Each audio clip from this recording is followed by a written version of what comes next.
조금 더 우리가 구체적으로 들어가 보면 그런 문제를 갖고 있거나 이야기하는 학생들의 그 가치관이 좀 잘못 형성되어서 그렇게 나올 수 있다 이렇게 또 볼 수 있지 않겠습니까? 그렇죠. 네, 그러면 이게 좀 구체적으로 우리 한번 짚어볼 필요가 있어요. 법을 어겨도 좋다 하는 이 사회적인 관행, 그죠? 그러니까 이 학생들이 규범이나 질서나 윤리 그 범위를 벗어나는 일탈 행동을 하지 않습니까? 그럼에도 이제 죄의식을 못 느끼고 하는 경우가 많다는 거죠. 네, 뭐 SNS 통해서 뭐 이 친구들끼리 또는 자기들끼리 주고받는 내용을 보면 크게 죄의식을 못 느낄 정도로 이거는 그 아이의 단순한 그 개인적인 문제가 아니고 이 아이가 그렇게까지 생각할 정도로 우리 사회 전반이 그런 모습을 보여준 게 아닌가. 그게 또 하나의 원인일 수 있다는 거죠. 그게 가정교육의 문제죠. 네. 이제 부모 대기 교육이라는 걸로 이제 저는 좀 해결점을 찾았으면 좋겠어요. 그러한 아이 하나의 성장에서 그러한 어떤 성격 형성을 한다는 것, 그거에 대한 책임은 물론 더 넓게 가면 사회가 책임을 져야 되지만 가장 중요한 것은 그 부모죠. 부모가 아이를 낳아서 기를 때. 그래서 이제 이 부모의 교육, 부모 대기 교육이 저는 이제 선행이 돼야 되기 때문에 뭐 대학교의 어떤 그러한 그 교양 과정 속에서. 근데 이런 게 또 있어요. 네. 이제 이런 학생들이 보면 그 결손 가정이나 또는 부모로부터 사랑을 받지 못하고 그렇죠. 그러니까 가정이 해체된 경우도 있다는 겁니다. 네. 그러니까 여러 상황이 있는데 상당히 그러니까 많습니다. 네. 이제 어느 한쪽 많이 책임이 있다거나 어느 한쪽은 책임이 없다거나 이런 게 아닌 것 같아요. 전반적인 그죠? 책임이죠. 그래서 우리 사회도 약자에 대해서 퍼붓는 강자의 공격 이런 게 없어져야 될 것 같아요. 그렇죠, 그렇죠. 네? 그러니까 당연한 그리고 이런 그 폭력 행위를 하는 애들이 보면 상처를 받은 경험이 있어요. 어떤 식으로든지 상처를 받은 경험이 있다는 거죠. 그러니까 그 부모로부터 학대를 당했거나 또는 친구로부터 상처를 받았거나 또는 주변의 다른 어떤 이 사회 그 생활 가운데 상처받은 경험이 있는 사람들이 많다는 이런 그 통계도 예, 있더라고요. 맞아요. 그래서 이제 또 제가 아주 수준이 높은 학교에서 근무를 했는데 그 정말로 가정 환경이 굉장히 누가 봐도 문제가 없어요. 그런 가정에서라고 하지만 그 아이들이 억압된 감정들이 너무나 많아요. 우리 인간은 자기의 희로애락을 표현할 수 있는 통로를 줘야 되는데 우리의 그 지금 현재의 가정의 문화가 그런 것들을 받아줄 수 있는 부모의 그러한 영향이 안 돼요. 그저 부모가 따라 하라는 지시대로만 하는 것을 아주 모범적인 아이라고 알지. 엄마 나 지금 이게 하기 싫어. 나는 여기에 대해서 굉장히 그렇죠. 분노를 해. 라는 이 감정의 표현의 창구가 없는 애들이 있어서 가장 괜찮은 부모 밑에서 컸는 애들이 이런 폭력성을 나타내는 경우도 굉장히 허다해요. 당연하죠. 그러니까 그 집안에서만 사는 경우가 아니면 네. 부모만의 책임으로 돌릴 수 없는 게 이게 청소년 네네네. 문제죠. 네. 밖에 나와서 살고 있고 어울려서 사는데 네. 이 가정에만의 책임으로 돌릴 수가 없는 상황입니다. 그래서 저는 막 가정 환경에 저희 지금 좀 아주 환경이 좀 열악한 데서 또 이제 자라는 청소년도 있고 부유한 환경에서 자라는 청소년도 있지만 이 모두를 망라해서 아이들의 이러한 학교 폭력성을 좀 줄일 수 있는 방법이 있다면 한 가지 아이들의 감정 표현을 잘 들어주자는 거죠. 그렇죠. 그 제가 이제 두 분 말씀을 들으면서 조금 더 이제 궁금했던 건 뭐냐면 네. 이제 보편적인 그 아이들에 대한 교육이나 네. 그 지도, 배려 이런 걸 말씀해 주셨거든요. 그러니까 이런 문제를 일으켰던 아이들이나 또는 문제를 일으킬 그 위험을 안고 있는 아이들에 대해서는 네. 좀 특별한 대책이 있지 않으면 안 된다는 거죠. 우리가 교육도 똑같은 수준의 교육을 다양한 환경에 있는 애들에게 똑같이 하지 않지 않습니까? 수준별로 하는 이유가 거기에 있죠. 그리고 맞춤형이 되어줘야 되는데 이런 청소년 문제도 맞춤형으로 원인을 찾고 맞춤형으로 대책을 하지 그렇죠. 않으면 예. 그렇게 가면 더 좋죠.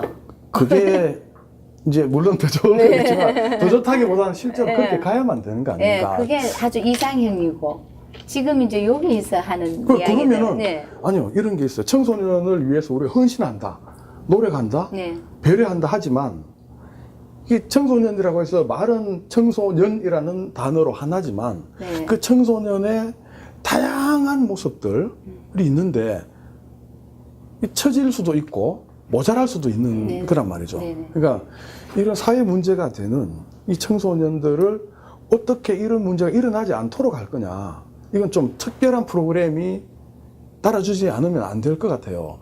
그리고 지금 보편적인 청소년 교육, 뭐 입시 부담을 줄이고 인성 교육을 하고 이건 수십 년 되었단 말이죠. 그렇죠. 제가 이번 이거는 토론을 준비하면서 자료를 하나 보니까요, 20년 전에 발표한 논문인데요. 1996년도에 예.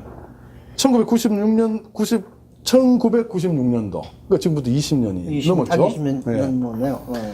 그분의 논문이 보니까 지금 오늘 우리가 얘기하는 거하고 똑같아요. 청소년, 이게 당시 한국교원대 권희정 교수님이 쓰신 논문인데, 청소년 폭력의 교육적 대응. 지금도 뭐 국회 도서관에도 있고 국립중앙도서관에도 배치되어 있다고 그러는데, 이 내용, 청소년 폭력의 실태가 뭐냐, 청소년 폭력의 원인이 뭐냐, 문제가 뭐냐. 예, 청소년 폭력의 대책이 뭐냐, 해결 방안이 뭐냐, 이런 논문 발표되고 뭐 보니까 세미나도 열고 토론도 하고 이게 교육계에서 전달이 되고 다 했더라고요. 근데 20년이 흐른 지금 우리가 똑같은 얘기를 한단 말이에요. 너무나 그 행위는 아이러니한 말이죠. 거예요. 포함이 아니. 됐죠. 예, 아니 너무나 이거 이 쳇바퀴 돌듯이 네, 그래서 이제 지금 굉장히 그 갈구하잖아요. 네. 이러한 것들은 어제 오늘의 이야기가 아니고 우리 수십 년 동안 이 사안에 대해서만 이러한 논의만 거쳐가지고 왔고, 그나마 이제 2011년도 이 우리 대구 아이 사건을 대상으로 해서 이것들을 조금 더 아이들에게 자기의 그 끼를 발산하고 그 특징 속에서 자라나오는 그 발달 단계 속에서 그걸 하기 위해서 학교 스포츠 클럽을 강화하고 예체능을 강화하고, 보통 우리가 그 유교에서 보면은 그 예절은 입이라고 하잖아요. 그래서 이제 세운다는 거잖아요, 예절을. 그러니까 이제 이 예를 가지기 위해서 이제 학교 스포츠 클럽 활성화, 뭐 예체능 해서 다양한 지원책이 나오고 또 다양한 대책들을 지금 하고는 있어요. 그러면 이제 굉장히 우리 국장님이 이제 갈구하는 그거를 저는 한 가지로 이 4차 혁명 시대, 4차 우리가 4차 혁명 시대를 맞으면서 가장 지금 여기서 손쉽게 할 수 있는 게 그럼 뭐냐는 거죠. 이 머리로 느끼는 머리로 이해하는 이제 인성교육에서 이제 벗어나자는 거죠. 그러면 가슴으로 느끼게 하는 인성교육 쪽으로 차원으로 한번 가보자, 전환하자. 그게 바로 우리는 요 공감이라는 능력을 일깨워주자. 이거는 이제 말씀하셨다시피 아이들에게 맞춤형의 처방을 해야 되고, 그래 가정형도 어리면서 굉장히 일탈 행동을 한다, 이런 애들은 어떤 교육적인 프로그램, 심리 프로그램도 들어가면서 경제적인 지원도 해야 될 거고, 그 다음에 뭐 가정형이 부유한데도 불구하고 조금 감정적인 어떤 그러한 그 분노 조절이 안 되는 애들, 그러는 그냥 프로그램만 들어가면 되고, 이렇게 차별화돼서 들어가는 것도 그게 정말로 정석이고 좋은데, 그 바탕 속에서 지금 나는 내가 요구하는 거는 이 공감 능력을 아이들에게 일깨워 주자는 거죠. 그래서 데일 카네기 이렇게 있어요. 인성교육 뭐 그렇게 어렵냐고. 만나면 서로 반갑게 안녕하세요, 사랑합니다 하고 인사하면서 서로 인간임을 각성하게 하는 것이 가장 중요한 인성교육의 키포인트라고 이야기를 했어요. 그래서 저는 이 양파 TV를 통해서 정말로 돈 안 들이고 우리 시민들이 의식만 자꾸 고치면 서로 가정에서, 학교에서, 그러니까 가정에서는 부모가 마음의 눈을 해줘야 되는 거예요. 자녀를 어디가 아파? 오늘 왜 그렇게 기분이 나빠? 이거를 수도 없이 그 A의 기분과 상태를 물어봐야 되죠. 그래야 대화가 되는 거고, 그 아이가 부모와의 눈맞춤 하나로 그 아이는 새로운 어떤 삶의 활기를 되찾는다는 거죠. 그 만약의 경우에 이 부모가 그렇게 하지 못하면은 이제 교사가 해야죠, 학교에서. 교사가 하지 못하면 지금 좋은 주제 가셨는데요. 우리가 교육감장님 좋은 말씀 하셨는데 현실적으로 안 따른 게 많습니다. 뭐가 안 따르냐 하니까 옛날 우리 영농 사회, 산업화 사회를 넘어오면서는 부모하고 많이 가까웠어요. 우리가 클 때만 하더라도 내가 잘못하면은 형이 뭐라거리고 누나가 뭐라거리고 이렇게 가정교육이 이루어졌습니다. 이제는 완전 핵가족 사회가 바뀌었잖아요. 바뀌다 보니까 애들이 무지하게 체격은 커졌습니다. 체력은 커졌는데 체격이 부족해요. 체력이 부족해요. 그래서 아까 말씀하신 것 중에 하나가 우리가 사회적으로 봤을 때 애들한테 이 사랑을 베풀어야 한다, 마음이는 그거 좋죠.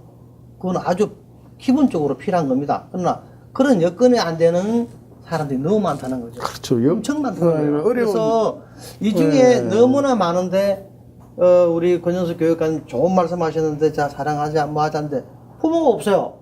집에 가도 부모가 없단 말입니다. 자 여기서 우리가 뭘 해야 될까? 뭘 해야 되는가? 그럼 애들이 그냥 문학적으로 이렇게 책을 보라, 뭘 한다, 사랑한다, 말을 이래 해주면은 알아들을 수 있는 애들도 있지만 그 정서적으로 삐뚤어진 애들 많단 말입니다. 그래서 여기서 대체적으로 삐뚤어진 애들이 실제 부모 행편이 좋지 않습니다. 가보면은 조선가정이 그렇죠. 그러면 그런 애들 어떻게 해야 돼요? 제가 이제 거기 나옵니다. 예. 그런 애들이 전부 다가 거의가 보면은 불우한 가정이고 결손 가정이고 그렇죠. 여러 가지예요. 네, 그런 그런 애들한테 애들수록 지나가는 공감을 어머니가 해줘야 어떤 사람이 돼요. 사랑한다 이건 어려운 거예요.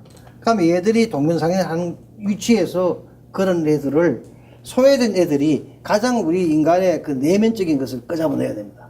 그게 이제 우리 스포츠 활동이라는 겁니다. 스포츠 활동은 왜 이렇게 자꾸 해야 되느냐니까 여기서 자꾸 우리가 제대로 연구를 해야 될 것이 그냥 스포츠 활동을 개인적인 운동을 하는 것보다는 뭐든지 단체적으로 하는데 그런 활동을 많이 해주면은 걔들이 거기서 재능이 나오고 맞아요. 옛날 축구 선수도 호날두라는 선수도 민민가에 살다가 얼마나 어려움을 당했습니까? 에우저비아도 나왔죠. 그런 것들을 우리 학교의 클럽 활동에서 만들어내야 되는데 그 부분이 참 내가 한번 직접 가보니까 너무 부족해요. 그래서 이거는 오늘 한 가지 문제라도 제대로 우리가 짚고 넘어가야 됩니다. 학교 네. 클럽 활동에 대해서 집중적으로 우리가 성과적으로 우리 주위에서 피부 느낄 수 있는 거 하나 만들어 놓고 가는 게 좋겠다. 그런 네, 이야기입니다. 좋습니다. 다 이제 자연스럽게 이제 대책 해결 방안으로 이제 주제가 넘어온 것 같아요. 네, 네, 그렇죠. 네, 원인에 대한 이제 진단은 뭐 전문가들도 이미 한 경우도 많고 오늘 많이 아까 짚어주셨으니까. 말씀하셨잖아요. 네, 이제 그럼 우리가 대책에 대해서 계속 진행을 그러니까 하도록 이제 하죠. 지금은 네. 고진모 회장님이 말씀하시는 그 스포츠 활성화 그거는 아이들에게 디펜딩 필링을 일으켜줘요. 제가 그거를 중요하지 않다라고 이야기하는 게 아닙니다. 아, 지금 그건 알고 있습니다. 그거예요. 그게 바로 공동체 의식을 길러주는 아주 정말로 좋은 어떤 활동의 기회예요. 그러니까 스포츠는 우리가 뭐 지역 사회에서 지자체에서 하든지 해서 애들이 정말 방과 후에라든지 어떤 시간에 어떤 상황에서도 그런 스포츠를 활성화할 수 있는 방안 그거는 기본 해줘야 되고 그래서 그게 필요 없고 공감을 하자는 게 아니고 그거는 이해를 해 주셔야 되고 그러한 학교 스포츠 클럽이라든지 또는 뭐 합주라든지 합창이라든지 함께 어울려서 하는 그러한 활동의 기회들은 우리 아이들에게 공동체 의식을 길러줘요. 틀림없이 관계 형성이 굉장히 좋습니다. 이게 디펜딩 필링을 아이들이 갖게 하는 건데 그것도 좋고 그 다음에 이제 저는 이제 한 가지 방법이 바로 이 마음이는 운동을 하자는 거예요. 마음이는 그래서 오늘 우리 진행자 이제 강성호 이제 부총장님과 저희들도 만나도 저도 항상 지금 이제 부총장님 눈빛을 자꾸 보죠. 눈 맞춤을 이제 어떤 느낌을 가지고 계시는가. 다른 분이 오해하시면 안 돼요. 그래서 이제 이거를 지식 채널 같은데 가보면 네. 이 눈 맞춤의 효과가 엄청 많고. 그리고 우리 그 미소라든지 또 마음 읽기 이런 것들을 이제 하자. 그래서 이제 이 오늘 뭐 일상적인 어떤 그러한 패러다임 속에서 이 토론, 학교 폭력 뭐 또는 청소년들의 선도 활동에 대해서 우리가 토의를 할 때마다 뭔가 인성교육 잘해야 된다 뭐 이러한 데서 벗어나서 오늘 이 토론의 장은 그래도 구체적인 실천 전략은 2개가 나왔다고 생각을 합니다. 하나는 마음이는 공감으로 우리가 시민운동을 한번 해보자 이거고 또 하나는 학교 스포츠 클럽 강화해서 모든 지자체라든가 대구 시민들이 한번 올려보자 뭐 이런 걸로 좀 저는 이렇게 가닥이 잡혀진다. 네, 아주 뭐 의미 있는 네. 두 분 말씀이었는 것 같고요. 제가 볼 때 이제 그 이런 그 시청자들이 느낌도 있을 것 같아요. 이제 가정교육이 잘 되면 이제 큰 문제가 없는 게 사실이잖아요. 부족한 건 또 학교에서 메꿔주면 되고, 또 학교의 프로그램이 잘 진행되고 거기에 따라가는 청소년들은 큰 문제가 없어요. 근데 이제 문제는 이 가정교육의 그런 그 보살핌이나 사랑을 이렇게 온전히 받지 못한 경우라든지, 또는 학교 수업이나 프로그램에 잘 적응이 되지 않아서 어긋나는 경우나, 이런 경우는 이제 따라오라 하는데도 못 따라가고, 같이 가자 하는데도 같이 갈 수 없는 이런 아이들이 이제 결국엔 또 문제가 된단 말이죠. 그럼 이런 아이들을 위해서 우리 구준문물 회장님께 그런 청소년들에게 이런 기회를 줘서 스스로가 안고 있는 문제를 극복할 수 있는 기회의 장을 더 만들어야 된다, 이런 네, 말씀이신 것 같고, 그렇죠. 우리 교육장님은 그런 그 청소년들에게 마미눈 운동을 전파해서 할 수 있도록. 아니 그러니까 이제 예, 물론이죠. 마음에는 그래서 근데 저는 이제 그렇게 그런 처지에 있는 그 청소년들이 마미눈 운동을 선뜻 받아들일 수 있을까요?